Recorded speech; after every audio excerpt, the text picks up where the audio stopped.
Ó, a vida vai bem, obrigada. E mesmo que não fosse muito bem, quando a gente está com um score mais ou menos 95-5, a gente não pode se queixar. Filhos simpáticos, marido bonito, conjunto maravilhoso, teatro lotado, cabelo novo, sabe? Dente obturado, a cuca tratada, roupinha nova no guarda-roupa, os amigos frequentando a casa, aquelas coisas. Queixar é querer demais. Então tá tudo como o diabo gosta.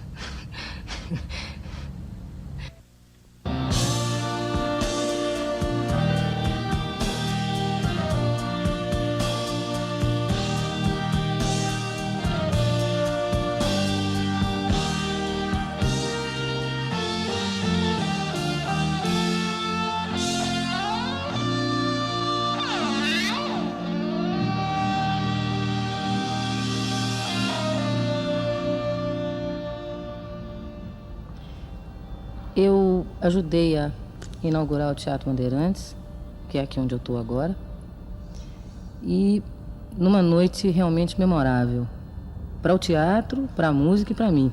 Foi um negócio muito legal.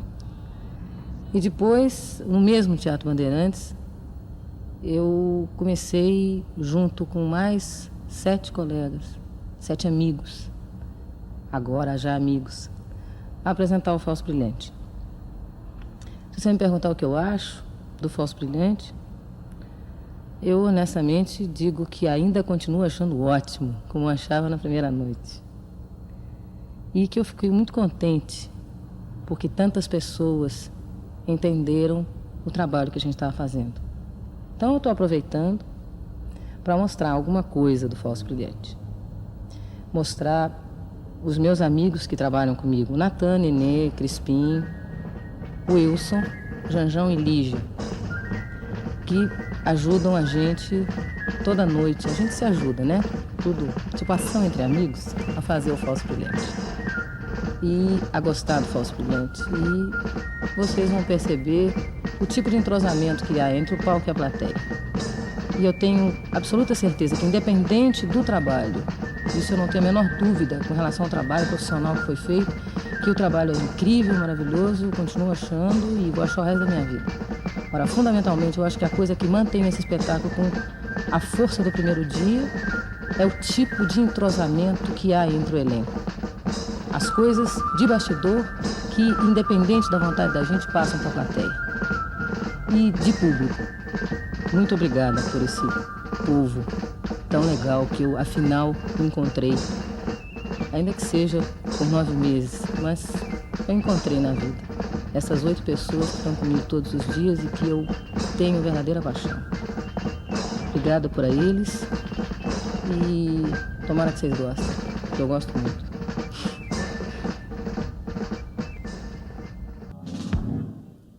Si yo tuviera el corazón, el mismo que perdí al olvidar el que ayer lo destrozó, pudiera amarte, me abrazaría tu ilusión para llorar tu amor. Hey, de uma remota batucada, esta cadência bem marcada que uma baiana tem no andar. E nos seus requebros e maneiras, a graça toda das palmeiras, esquias e altaneiras a balançar.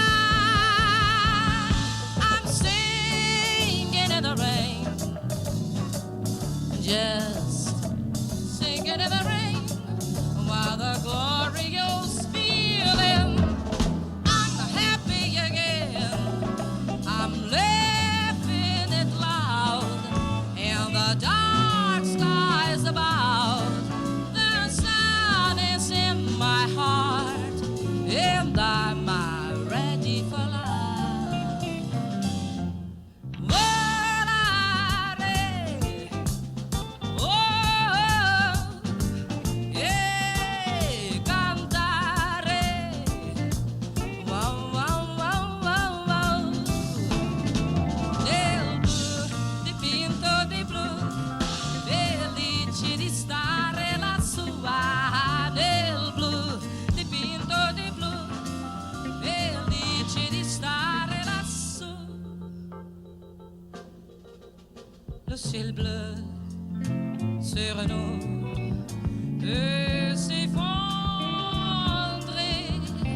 de terre peut bien s'écrouler,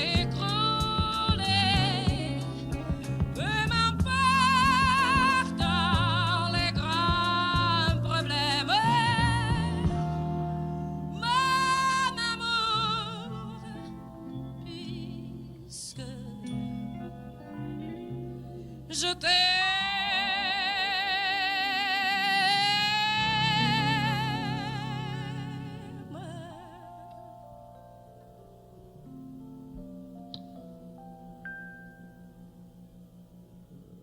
Capítulo 17. Até o dia 18 de fevereiro de 1977, Falso Brilhante, nome retirado do bolero Dois pra lá, dois pra cá, seria apresentado por mais de 300 vezes, visto por um público estimado em 280 mil pessoas, cumprindo religiosamente uma dinâmica de 5 shows por semana, de quarta a domingo, sempre no mesmo teatro. Sinal de um dia fraco era quando havia apenas 30 cadeiras extras na plateia. O comércio de bares e restaurantes da região entrou com pedidos na prefeitura para que fossem autorizados a funcionar até mais tarde nos dias de show. As limitações de uma época ainda despreparada para grandes produções deixavam tudo mais heróico. Sem a ajuda dos microfones sem fio inexistentes até então, Elis rebolava para cantar, dançar, chorar, correr, subir e descer de balanços, passando os cabos entre as próprias pernas e entre os músicos, com cuidado para não rompê-los. Além da inesgotável energia que a temporada sem fim exigia, ela pedia aos músicos que chegassem 2 horas antes no teatro para passarem o espetáculo inteiro nos primeiros meses. Uma overdose de convivência que cobraria seu preço. A bilheteria sempre esgotada e as críticas inebriadas inspiraram a gravadora a registrar parte daquele repertório em LP. Uma ousadia que, àquela altura, só parecia ser possível por intervenção divina. Com a agenda tomada por Falso Brilhante de quarta em diante, sobravam segunda e terça para descansarem e serem algo na vida além de músicos. Ninguém quis decretar licença dos palcos para a gravação do disco. A produção cara precisava da receita de bilheteria. O jeito foi prepararem a forca. Se fosse para existir, Falso Brilhante deveria ser gravado em apenas 2 dias em um novo estúdio da Fonogram no Rio, justamente no tempo que teriam de folga. Era pegar ou largar. Mesmo sabendo dos riscos que a loucura trazia, eles pegaram e seguiram de São Paulo para Barra da Tijuca em uma manhã de segunda-feira. Com o tempo jogando contra, César, Elis e os músicos eram assistidos de novo por Mazola, que pilotava a mesa com agilidade. Havia um dia de gravação e outro para a mixagem. Ao perceber o potencial de Como Nossos Pais, Maza sugeriu que a pegada inicial do samba, pensada por César, virasse um rock mais agressivo, com guitarras distorcidas e bateria mais pesada. Uma pista em que Elis dançava com folga quando a deixavam dançar. O arranjo foi aprovado. Outras 9 canções criavam um panorama de uma espécie de melhores momentos do show, com tatuagem, fascinação e jardins de infância. Incluir Gracias a la Vida, da chilena Violeta Parra, valeu ao disco a proibição de vendas na Argentina, mergulhada no caos político com a morte do presidente Juan Perón. Com as passagens das músicas debaixo dos dedos, o grupo se posicionou no estúdio preparado por Mazola, ciente de que não teria segunda chance. Elis chegou de voz rouca dos espetáculos do fim de semana. Aos que tentavam alertá-la dos perigos de se forçar tanto as cordas vocais, ela tranquilizava. Não se preocupe, não é a voz que canta. Como seria tudo registrado ao vivo, sem tempo para gravações separadas, Masa a posicionou em um canto estratégico da sala para que os sons dos outros instrumentos não vazassem em seu microfone. As músicas saíam de primeira, mas a voz de Elis acusava o sofrimento. Cada vez mais rouca, já andava pela zona que antecede o sumiço. A próxima música seria o rock mais pegado do disco, de notas mais altas.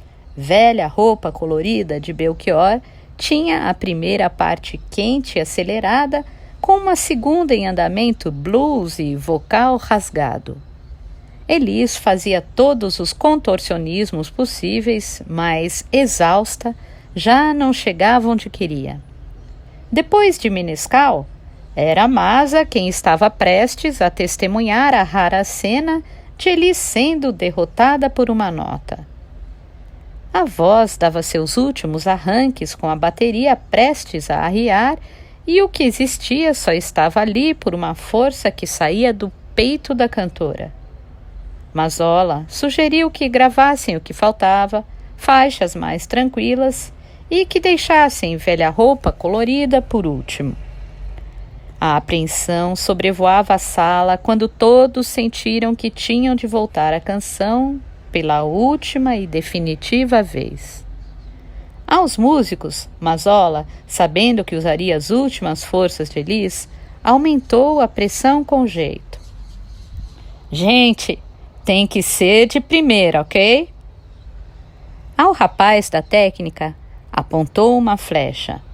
Meu irmão, solta essa merda aí na hora, não vai errar essa, porra! Antes de dar ok, percebeu as luzes do letreiro que indicava gravando, apagadas no lado de fora da sala. Rapaz, liga essas luzes todas aí! Ordenou. César fez a contagem e Elis entrou.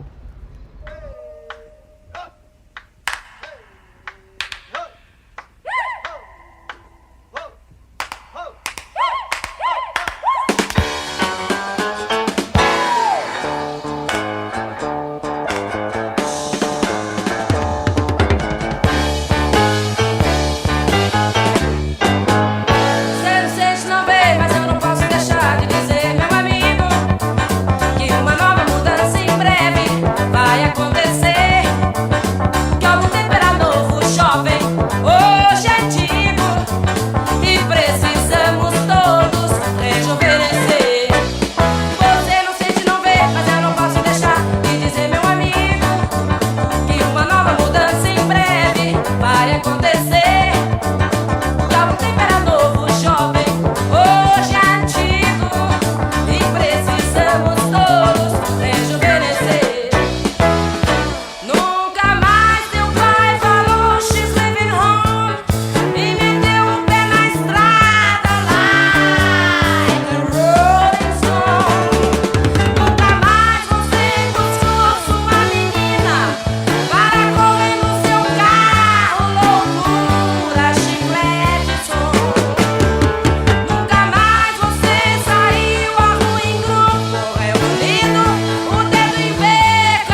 multidão virava timbre de cantora de blues norte-americana no limite do suportável, com uma convicção tamanha que parecia estar prestes a virar choro.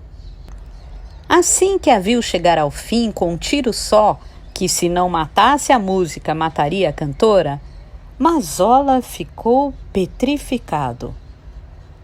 Não pode ser! A mulher cantou tudo de primeira! Exausta, Elis sentou-se em uma almofada, absorta, se recuperando em silêncio do último gás. Mazola se aproximou com cuidado. Tudo bem, Elis? Tudo. Você gostou? Achei demais. Ela então subiu o olhar para Mazola e só fez uma pergunta com o fôlego que restava. Você acha que alguém vai gravar isso melhor do que eu? O estúdio ficava em uma barra da Tijuca ainda despovoada, de muitas pistas para automóveis e poucos pedestres.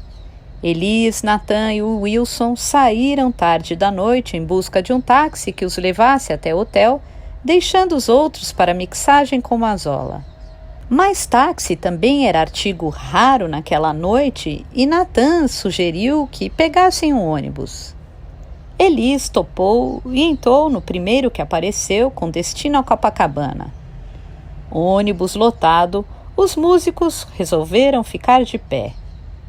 E o que Natan imaginava começou a acontecer. As pessoas se cutucando e apontando para Elis. É ela? Será?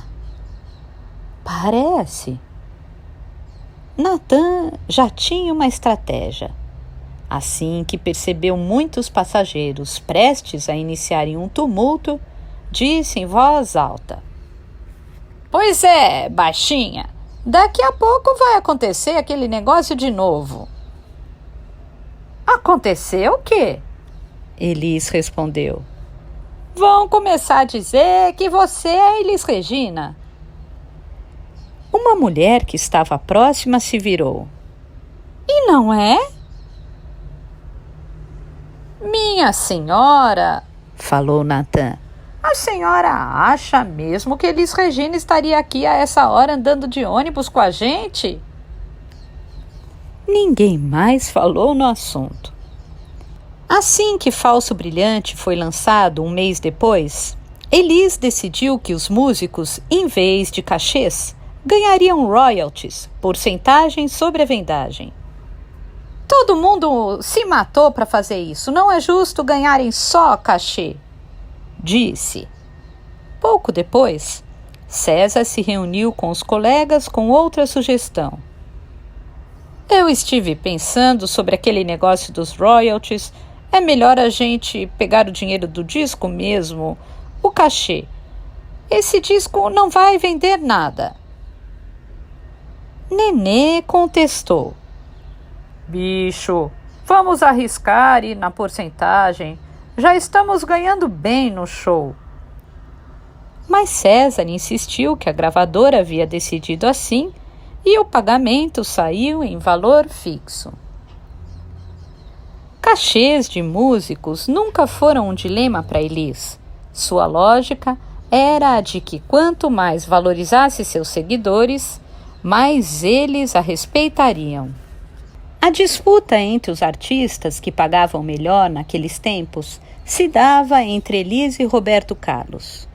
O que se ganhava em uma noite tocando com Elis era algo em torno de, transformando em reais, R$1.000. Isso, de quarta a domingo, garantia uma receita digna.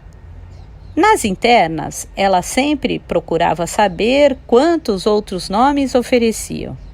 Dependendo dos valores do mercado, fazia seus reajustes. Que Roberto Carlos que nada!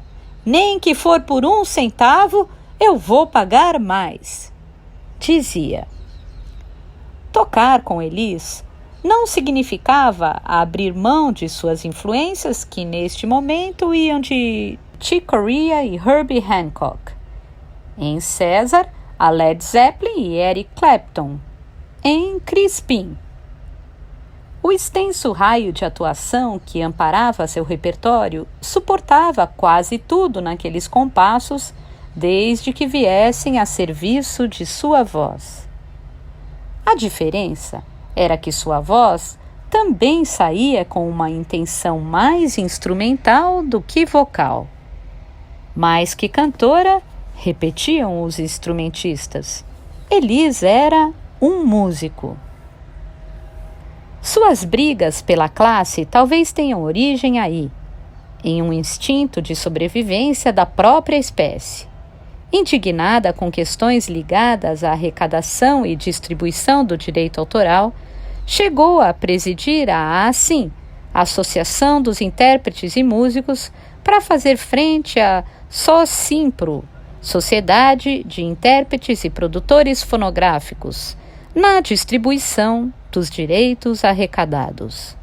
Elis acusava a SOSIMPRO, o ECAD, o Escritório Central de Arrecadação e Distribuição dos Direitos Autorais, e a Ordem dos Músicos do Brasil de não zelarem por repasses mais justos aos profissionais. Claro que era também uma luta em causa própria. Elis afirmava receber por trimestre um cheque no valor de 1.500 cruzeiros pelos direitos de execução em rádio de todas as suas músicas gravadas até ali. 1.500 cruzeiros? Menos que um salário mínimo, disse em entrevista ao suplemento Folhetim da Folha de São Paulo. Ela batia de frente e sem medo com o presidente Wilson Sandoli da Ordem dos Músicos. Chegou a apoiar uma manifestação de instrumentistas de São Paulo que queriam mudanças na política de arrecadação, uma alteração que garantiria o recebimento dos chamados direitos conexos. Com eles, os músicos passariam a ganhar cada vez que alguma faixa da qual tivessem participado, mesmo como acompanhantes, fosse executada em rádios ou shows. Bateristas e baixistas se uniram em uma greve de som, se recusando a fazer gravações até que a situação fosse resolvida. À época, não dispunha de recursos tecnológicos que substituíssem esses profissionais, e muitos discos ficariam na gaveta se eles simplesmente cruzassem os braços. Um grupo foi entregar suas carteiras da ordem na sede da entidade em uma afronta direta ao presidente. Elis, apoiando e chamando atenção para manifestantes, era uma pedra no sapato de Sandoli. Acuado, o lobo daria o troco. Quando estavam posicionados para fazer uma apresentação diante de 8.000 pessoas em um ginásio de Ribeirão Preto, no interior de São Paulo, Elis e sua banda foram surpreendidos pela presença de fiscais da Ordem dos Músicos na beira do palco, que queriam checar se estava tudo em dia, se todos estavam com suas carteiras em ordem, se havia alguma mensalidade atrasada. Um vacilo apontado e a apresentação seria cancelada. Elis se aproximou dos fiscais matreira, cheia de conversa. Meu senhor, veja bem, meus músicos estão aqui para trabalhar. Enquanto falava, levava os fiscais para o centro do palco sem que eles percebessem. Quando chegou perto do pedestal, pegou o microfone e jogou as visitas aos leões. Pessoal, o negócio é o seguinte, disse para o público. Esses senhores aqui acham que meus músicos não estão capacitados para tocar para vocês porque eles não têm a famigerada carteirinha azul. Agora, eu Eu acho que eles estão aptos a tocar. Vocês é que decidem. Faltou pouco para a plateia pular o alambrado. A segurança entrou em ação e os fiscais desapareceram antes que uma tragédia se consumasse. Elis contou até 3 e o show começou. Apoiada pela classe artística, admirada pelos músicos, Elis vivia a época da colheita com Falso Brilhante. Muitos críticos, que anos antes diziam que seu talento estava sendo enterrado por discos técnicos e performances distantes do grande público, tiveram de redigir matérias de capa que a chamavam agora de A Maior, a porta-estandarte. Elis e César conseguiam vingar o sonho de narrarem a vida de um artista do começo ao fim sem falsa glamourização. Mas só quem armava aquela lona sabia o peso que ela tinha. Ao deixar o Teatro Bandeirantes, depois de uma sessão do espetáculo, o baixista Wilson Gomes marcou de pegar um amigo, também músico, para darem uma canja em um bar que costumavam frequentar em Osasco, na Grande São Paulo. Os dois andavam tranquilos no Fusca de Wilson, até que o amigo acendeu um cigarro de maconha, sem saber que colocava fogo no pavio de uma dinamite. Fica tranquilo, Wilson. A área tá limpa, disse. A fumaça já havia transformado o Fusca em uma câmara de gás quando um camburão da polícia militar sinalizou para que os dois parassem e descessem do carro. O Wilson viu o fim. Era 1975, época em que o respeito aos direitos humanos não era exatamente uma coqueluche no país. A falta de sorte do baixista, que nem gostava de fumar, era selada por outro detalhe. No carro dos policiais havia uma mulher que acabara de ter seu Fusca roubado, um Fusca de cor e modelo idênticos ao de Wilson. Provar que o automóvel não era produto de furto foi bem mais fácil do que justificar seu interior aromatizado. Mão na cabeça! Ordenaram os policiais para fazerem a revista. Wilson ficou de costas enquanto o amigo foi revistado. Depois seria sua vez. Conduzido com um colega ao distrito, o músico não deixava de argumentar. Era trabalhador, tocava com Elis Regina, o instrumento estava no banco de trás para comprovar. Podem levar o rapaz para a carceragem, decidiu o delegado. O baixista de Elis estava preso. Nenê saiu de casa na manhã seguinte, na Avenida São João, seguindo o roteiro que já era seu de costume em dias de show, pronto para dar uma calibrada etílica na casa de Wilson e juntos seguirem para o teatro. Assim que chegou, percebeu a porta fechada. Chamou e nada. A vizinha ao lado parecia dar a notícia com prazer. Wilson é maconheiro, meu filho. Ele foi preso, disse, mostrando um exemplar de jornal com a foto do parceiro e a notícia em destaque. Baixista de Elis Regina é preso em Osasco. Meu Deus! O Wilson rodou, pensou Nenê. O baterista voltou para casa preocupado, mas em silêncio.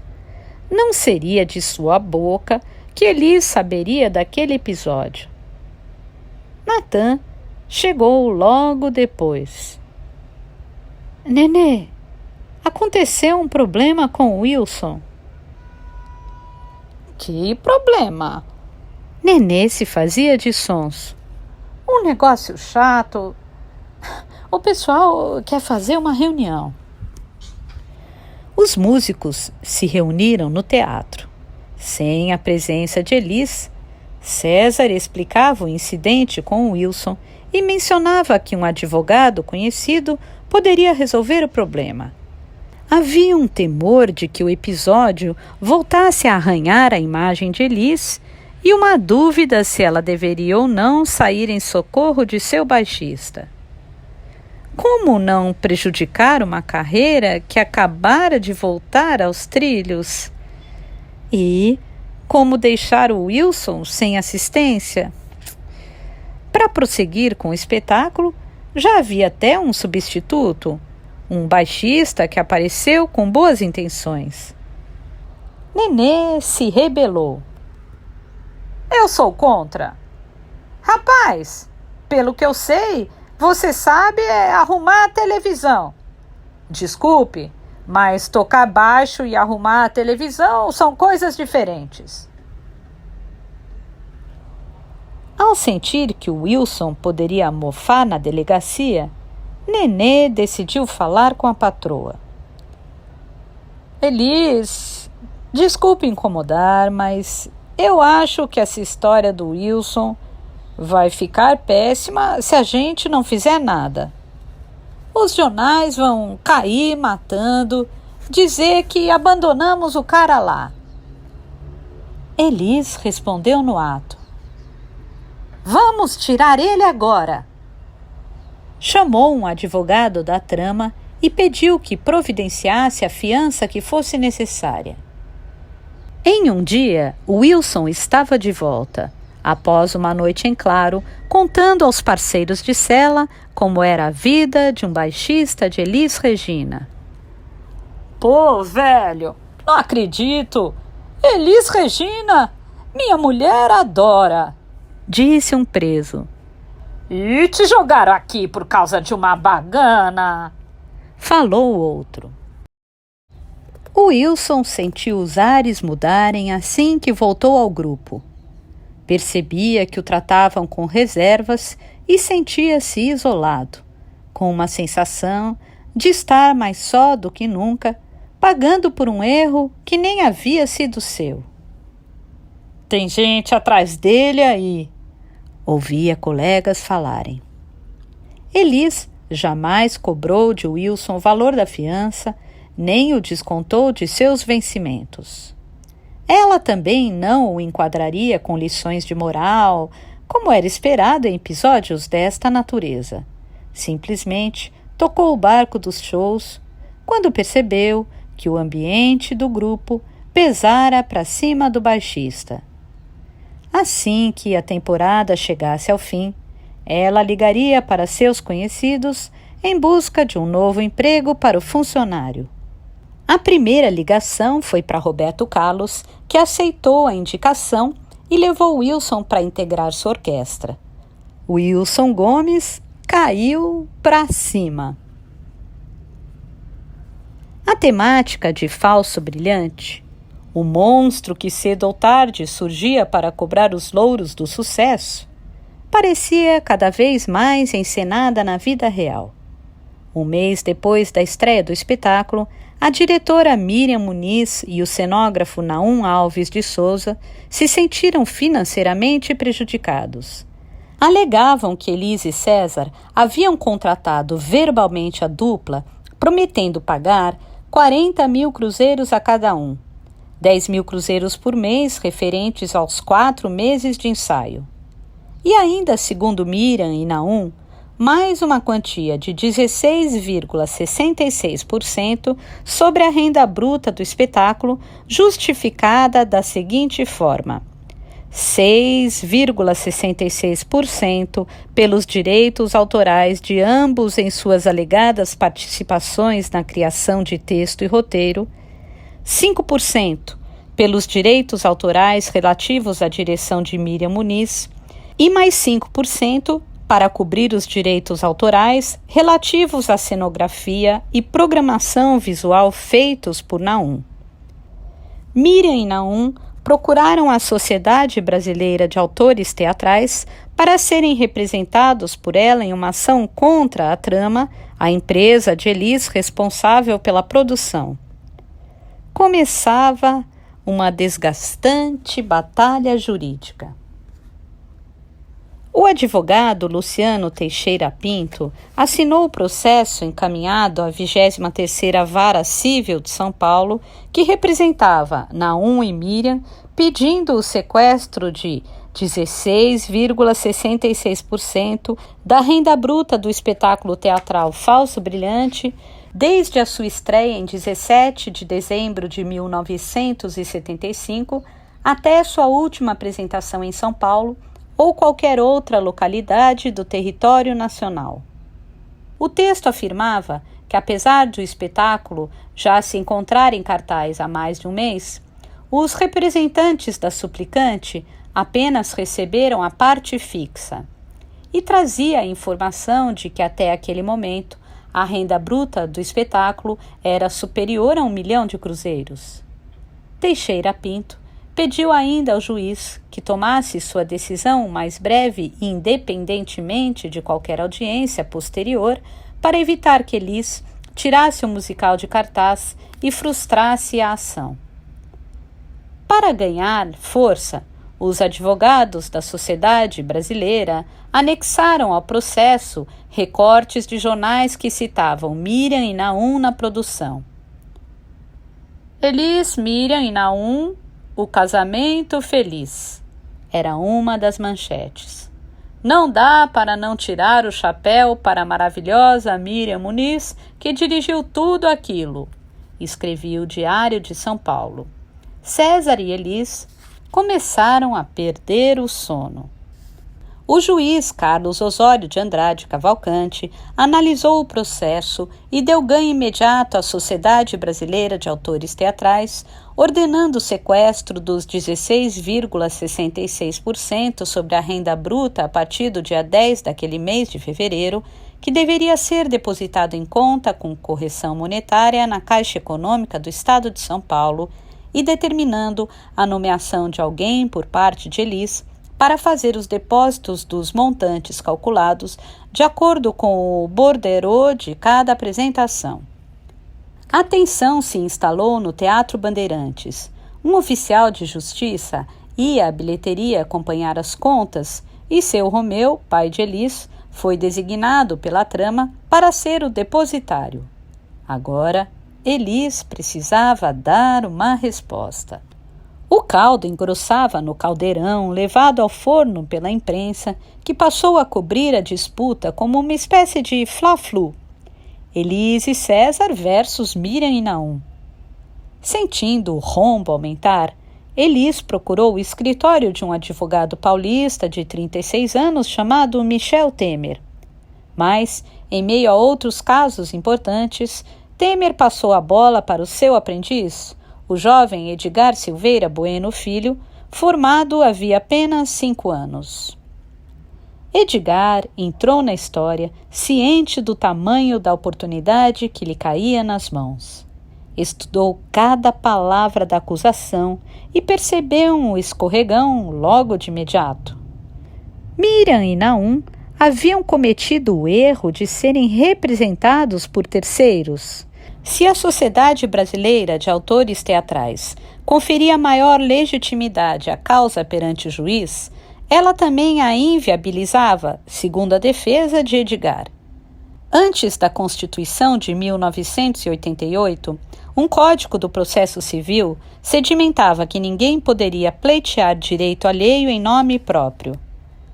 Parte em juízo são os autores ou compositores da Sociedade Brasileira de Autores Teatrais e não a sociedade que os representa.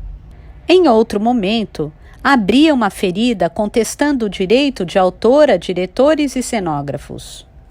Os supostos associados não poderiam sequer se filiarem à sociedade porque não são titulares legais de direito de autor. Diretor e cenógrafo têm suas atribuições definidas em lei. E citava textualmente as tais leis. Por isso, concluía que Miriam e Naum já haviam recebido, pelo desempenho reconhecidamente brilhante de suas atividades, a não menos gratificante remuneração de 40.000 cruzeiros para cada um, inédita em espetáculos dessa natureza. Escavava um pouco mais, citando o artigo 14 da nova Lei do Direito do Autor. Abre aspas. Não considera colaborador para fins de direito autoral quem simplesmente auxiliou o autor na produção dirigindo sua apresentação pelo teatro. Fecha aspas. Nestas condições, escrevia Edgar, aguarda-se a extinção do processo. Nem precisava de tanta lábia, quando o mesmo juiz Carlos Osório de Andrade Cavalcante, que havia determinado o sequestro de renda, retomou o caso, agora com a defesa de Elisa em mãos, e identificou o calcanhar de Aquiles da acusação. Abre aspas. Tem inteira razão a requerida Elis quando pede a extinção do processo. Realmente, é o Supremo Tribunal Federal quem diz: o representante não é parte na relação jurídica processual. Ele tão somente age em nome do representado. Fecha aspas. Cavalcante determinava agora, abre aspas, a extinção do processo desse modo é indeclinável. Fecha aspas. Ainda dizia que havia sido convencido de que a Sociedade Brasileira de Autores Teatrais não deveria cuidar de direitos autorais regulados e protegidos pela Lei 5.988, de 14 de dezembro de 1973. Abre aspas. A atividade dos sócios da requerente Sociedade Brasileira de Autores Teatrais, no meu entender, é de produção artística, nada tendo a ver com direitos autorais. Fecha aspas. A nova decisão fez a Sociedade Brasileira de Autores Teatrais espumar. Agora com 2 advogados, além de Luciano Teixeira Pinto, também Gastone Rigg, apelaram ao tribunal, dizendo-se inconformados com a sentença. Abre aspas. A Sociedade Brasileira de Autores Teatrais não propôs a medida cautelar em seu próprio nome, e sim como representante legal de seus associados e em nome destes. Fecha aspas. Abre aspas. A ordem dos fatores não altera o produto, e isto é válido também na ciência jurídica. Fecha aspas, escreveram. Diziam que as afirmações do juiz eram escandalosas e disparatadas de qualquer realidade, sem nenhum elemento nos autos que as amparasse. Abre aspas. Ignorar que o apelante Naum Alves de Souza é um autor e criador é realmente ignorar que existe um meio teatral e cultural no Brasil.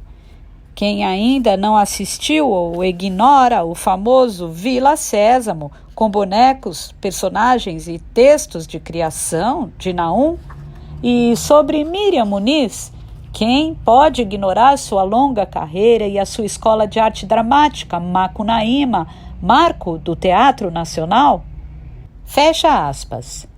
A dupla terminava sua apelação pedindo justiça, palavra que escreviam em letras maiúsculas e com um ponto de exclamação no final. O caso parava agora na mesa da 6ª Câmara Civil do Tribunal de Justiça, sob a forma de exceção de suspeição, a ferramenta jurídica usada para solicitar um novo julgamento quando o juiz é considerado suspeito para analisar o processo. A manobra, no entanto, seria derrotada com folga. Abre aspas. Por unanimidade, julga-se improcedente a suspeição e determina-se o arquivamento do processo. Fecha aspas. Sentenciaram os juízes. A Sociedade Brasileira de Autores Teatrais entrou então com uma apelação e o processo seguiu para a 1ª Câmara Civil do Tribunal de Justiça de São Paulo. Os juízes analisaram de novo o histórico e decidiram, enfim, quem caminhava com a razão. Abre aspas. Acordam por votação unânime negar provimento ao recurso. Fecha aspas. O tribunal, presidido pelo desembargador Andrade Junqueira, entendia que a Sociedade Brasileira de Autores Teatrais não poderia ter ajuizado a ação em seu próprio nome. SBAT, mas sim em nome de seus representantes, Miriam e Naum. As partes, desta vez com os autores da ação Miriam e Naum, citados diretamente, firmaram um acordo com Elis, homologado em juízo, no dia 25 de outubro de 1976, no qual os direitos de Miriam e Naum encontravam-se devidamente reconhecidos desde a estreia do espetáculo até sua última apresentação. A peça, movida pelo advogado de Elis, havia sido certeira. Sem entrar nas constrangedoras discussões do quem fez mais para o espetáculo, ela enterrava seus adversários jurídicos, evocando um erro de conduta na representação da parte que se dizia lesada. Edgar Bueno ganhava seu primeiro grande caso. A guerra de Falso Brilhante foi parar nas páginas dos jornais.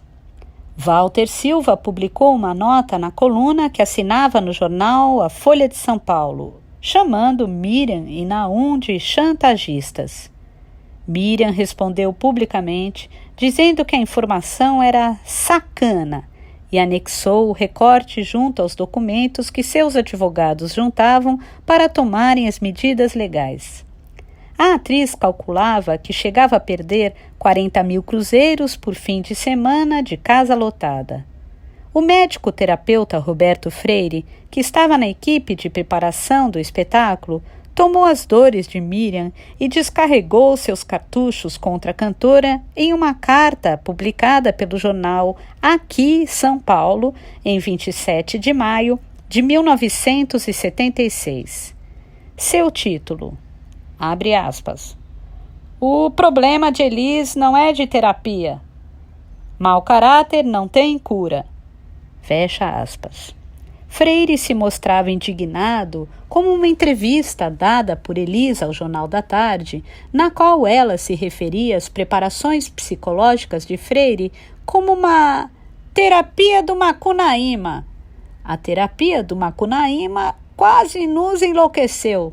Nós demoramos um pouco para perceber o processo de envolvimento e dependência que estava sendo montado em torno de nós, dizia Elis. Sobre o fato de Miriam fazer cobranças na justiça, a cantora sugeria que ela estava sendo usada por mentes diabólicas. A Miriam segurou a bandeira de outra pessoa inocentemente. Ela foi envolvida e nem percebeu. Ao escrever sua carta-resposta, o psicanalista começou falando como se vestisse a carapuça. Todo mau caráter é dedo duro, intrigante e covarde. Quem você está entregando, Elis? De que bandeira você fala? Ao Jornal da Tarde, Elis havia dito mais sobre as sessões com Freire. Nós ficamos muito mal, o grupo inteiro. Um rapaz do conjunto quis se suicidar. Eu perdi o controle a ponto de precisar de ludoterapia. Teve um momento em que eu compreendi não ser possível um psicodrama por noite. Não tinha sentido subir ao palco junto com o pessoal e levar as coisas tão a sério a ponto de, em vez de representar, viver sofridamente cada segundo do espetáculo. Freire esquentou mais quando leu aquelas palavras. Agora também, no Jornal da Tarde, desferiam direto no fígado. Elis, você sabe que ficou famosa também pela inexpressividade fisionômica e pela estereotipia gestual. Essa é a razão pela qual seus shows fracassaram e porque você não teve mais convites para fazer televisão. Não foi mesmo fácil fazê-la adquirir postura de palco, sinceridade interpretativa, liberdade de movimentos e, sobretudo, fazer você parecer simpática ao público. Essa luta foi o que você chamou de quase ficar louca, de alucinações. Freire finalizava a adversária com o que chamava de revelação. Daquele monstro que tenta abraçá-la e engoli-la em certo momento do espetáculo, É como eu vejo um mau caratismo tentando destruir o que de honesto e verdadeiro existe nas pessoas. Essa não é a concepção de quem dirigiu o espetáculo, mas é exatamente como eu vejo a sua vida de artista depois de Falso Brilhante. A briga podia ficar pior. 2 semanas depois da publicação da Ira de Roberto Freire, uma carta-resposta da resposta ganhava espaço de quase uma página no Jornal da Tarde, assinada pela jornalista e musicóloga Maria Luísa Amaral Kfouri. Abre aspas. Me admira você, sendo terapeuta e dizendo que está farto de saber que o caso de Elis é de mau caratismo. Tenha, conhecendo a Elis desde 65, se enganado durante tanto tempo, ou então se prestado a trabalhar com tão horripilante criatura. Sabe o que eu acho que aconteceu? Que a Elis foi um achado na vida de vocês. Nunca, como agora, se falou tanto em Miriam, em Macunaíma, em você. Se vocês toparam trabalhar com Elis, foi porque foram espertos o suficiente para ver que estavam à frente de uma pessoa inteligente e com condições e coragem para fazer o espetáculo que fez. Só que eu queria ver vocês conseguirem fazer um show, tipo Falso Brilhante, com a Martinha. Sobrou até para a cantora da Jovem Guarda. Um pouco mais tarde, Maria Luísa dava outro significado ao gigante que aparecia no espetáculo. Abre aspas. O monstro que tenta abraçar Elis no show é, entre outras coisas que ficam bem mais claras, a soma dos mais diversos interesses que as mais diversas pessoas têm para cima dela. Fecha aspas. Justamente por suas vitórias na Batalha de Falso Brilhante, Edgar foi eleito o novo homem de confiança de Elis. Daqueles raros exemplares a quem ela concedia o direito de emitir opiniões sobre sua vida pessoal. As brigas sobre os dias em que João Marcelo passaria com o pai seguiram quentes, com Ronaldo pressionando cada vez mais na justiça para fazer valer seus direitos. Por mais de uma vez, Elis se negou a deixar João nas mãos de Bosco em datas pré-definidas. Em uma delas, disse que o ex-marido havia ficado com o filho por mais tempo, devolvendo o menino um dia depois no acertado. E eu passei a noite chorando, reclamou. Ela não gostava do estilo de vida boêmio de Ronaldo e queria a morte quando João ficava com o pai. Edgar via aquilo com tristeza. Seu instinto dizia que Ronaldo queria mais era atiçar a ira da ex-mulher, levando as brigas pelo filho às últimas consequências. Resolveu então emitir seu parecer. Elis, ele está querendo perturbar você. Deixe o João ir sem resistir que você vai ver.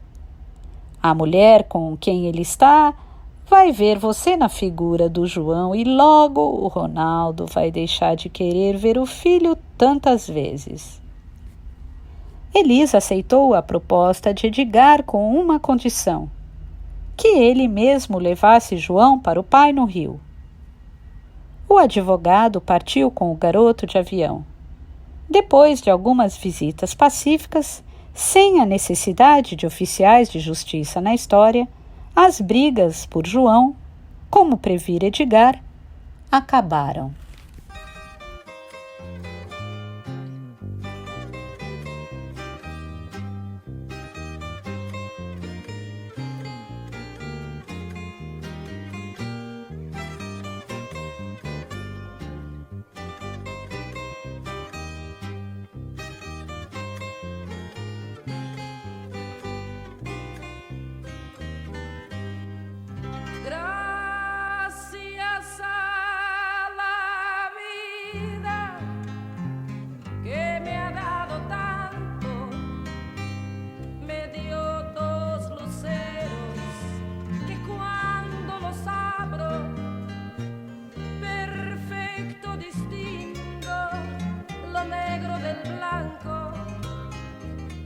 en el alto cielo, su fondo estrellado, y en las multitudes el hombre que yo amo.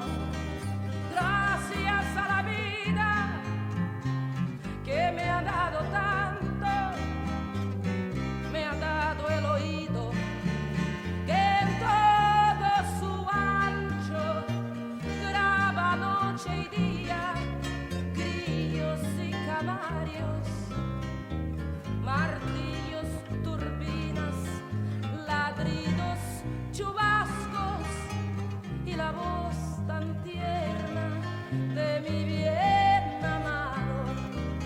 Gracias a la vida que me ha dado tanto, me ha dado el sonido y el abecedario, con él las palabras que pienso y declaro.